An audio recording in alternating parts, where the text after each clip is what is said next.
আসসালামু আলাইকুম dear viewers. যে যেখান থেকে রেসিপিটি দেখছেন আশা করছি ভালো আছেন। আজকে বেগুন আলু দিয়ে কুমড়ো বড়ির ঝোল তরকারি করে দেখাচ্ছি। এখানে কোনো মাছ, মাংস কিছুই দিচ্ছি না। যখন দেখবেন যে মাছ, মাংস খেতে আর ভালো লাগছে না তখন এরকম একটা ঝোল তরকারি রান্না করে খেলে কিন্তু গরম, গরম সাদা ভাতের সাথে খুবই ভালো লাগে। ১ম এ তেল দিয়ে দিলাম। তেলের মধ্যে কুমড়ো বড়িগুলো দিয়ে দিচ্ছি। খুব ভালো করে গোল্ডেন ব্রাউন করে কুমড়ো বড়িগুলো ভেজে তুললাম। এরপরে মূল রান্নায় চলে যাচ্ছি। আবার একটু তেল দিয়ে দিলাম। এখানে দিয়ে দিচ্ছি 1/2 কাপ পরিমাণ পেঁয়াজ কুচি। পেঁয়াজ কুচিটা একটু নরম হলে রসুন বাটা দিয়ে দিচ্ছি ১ চা চামচ, জিরে গুঁড়ো ১ চা চামচ, একটু সামান্য পানি দিচ্ছি, তাহলে মসলাটা আর পুড়ে যাবে না।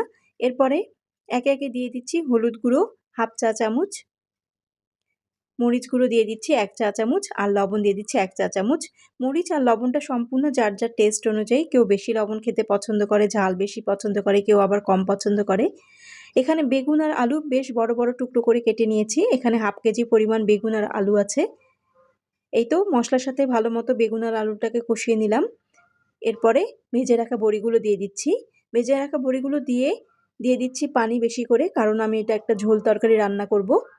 এই তো পানিটা বেশি করে দিয়ে দিলাম, ঢাকনা দিয়ে ঢেকে দিব।